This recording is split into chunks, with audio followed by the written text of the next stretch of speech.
கிறிஸ்துவுக்குள் பிரியமானவர்களே, இயேசுவின் நாமத்தினாலே அன்பு வாழ்த்துக்கள். இந்த காலை தியானம் சங்கீதம் 50 வசனம் 15.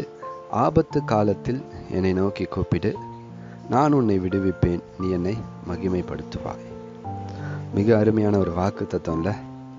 நம்முடைய இருக்கட்ட நேரத்தில், நெருக்கத்தின் நேரத்தில், பிரச்சனை நேரத்தில், ஆபத்து நேரத்தில் நம்ம செய்கிற முதல் படி என்ன அப்படின்னா, மனிதர்களை நோக்கி ஓடுகிறோம், மனிதர்களை நோக்கி அபயம் எடுக்கிறோம், உலக பிரகாரமான உதவிகளை நாடுகிறோம். ஆனால் கர்த்தர் சொல்றாரு, நீ என்னை நோக்கி கூப்பிடு.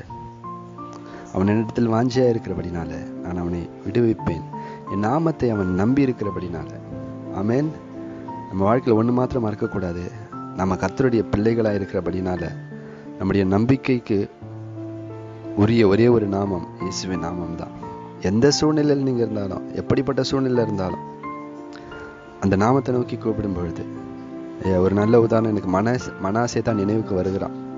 தேவனுக்கு பிரியமில்லாமல் செஞ்ச ஒரு மனுஷன், ஆனால் சிறையிருப்பில் அவன் கர்த்தரை நோக்கி கூப்பிட்ட பொழுது, தேவனை நோக்கி அபயமிட்ட பொழுது, தேவன் அவனுடைய ஜெபத்தை கேட்கிற தேவனாக இருக்கிறார். பிரியமானவர்களே, எந்த சூழ்நிலையிலும் நம்மளை கைவிடாதவர், எந்த சூழ்நிலையிலிருந்து நம்மை மீட்டெடுக்க வல்லமையுள்ள தேவனாய் நம்முடைய கர்த்தர் இருக்கிறார். ஆகையினால அவரை நோக்கி அந்த சூழ்நிலையில் கூப்பிடும் பொழுது அவர் நம்மை நிச்சயமாக விடுவிப்பார்.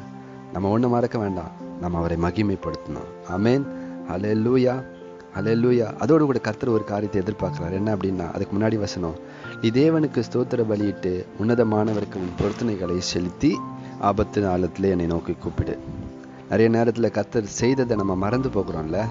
அப்படி இல்லை, ஆண்டவருக்கு ஸ்தோத்திர பலியிடணும். ஒவ்வொரு நாளும் எழுந்து ஆண்டவரை ஸ்தோத்திரம் பண்ணணும், எல்லாவற்றிலும் ஸ்தோத்திரம் செலுத்தணும். எல்லா சூழ்நிலையிலும், எல்லாவற்றிற்காகவும், எல்லா நேரத்திலையும் ஆண்டவரை ஸ்தோத்திரம் பண்ணிக்கிட்டே இருக்கணும். ஏன் அப்படின்னா, ஸ்தோத்திரம் பலியிடுகிறவன் கர்த்தரை மகிமைப்படுத்துகிறான்.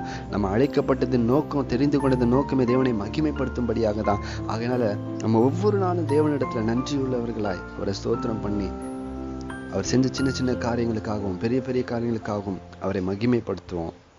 அவருக்கு செலுத்த வேண்டிய பொருத்தனைகளை செலுத்துவோம், அவருக்கு உரியவைகளை அவருக்கு கொடுப்போம். இதை நம்ம செஞ்சுக்கிட்டே வருவோம். அப்பொழுது ஆபத்து காலம் வரும், நெருக்கம் வரும், அவரை நோக்கி கூப்பிடும் பொழுது நமக்காக அவர் உடனே இறங்கி வந்து நம்மை விடுவிப்பார், நம்மை ரட்சிப்பார், நாம் அவரை மகிமைப்படுத்துவோம். எத்தனை அருமையான வாக்கு தத்தம். இந்த வார்த்தையை நம்ம இருதயத்தில் வைத்துக் கொள்வோம். கர்த்தர் உங்களை ஆசீர்வதிப்பாராக. ஆமேன், ஆமேன்.